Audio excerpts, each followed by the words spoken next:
আসুন বন্ধুরা, আজকে আপনাদের দেখাবো আমার মাছগুলাকে। ওরা আমার সাথে খুবই ফ্রেন্ডলি। আজকে আমার মাছগুলাকে দেখাচ্ছি। এই দেখেন, দেখতেছেন? দেখেন দেখেন কীভাবে আমার হাতে আসতেছে। দেখেন এখানে কবি, দেখে এখানে আসে নাকি,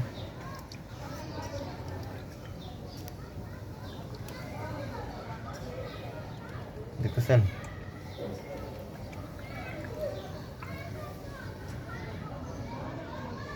খুবই ফ্রেন্ডলি আমার মাছগুলো আমার সাথে।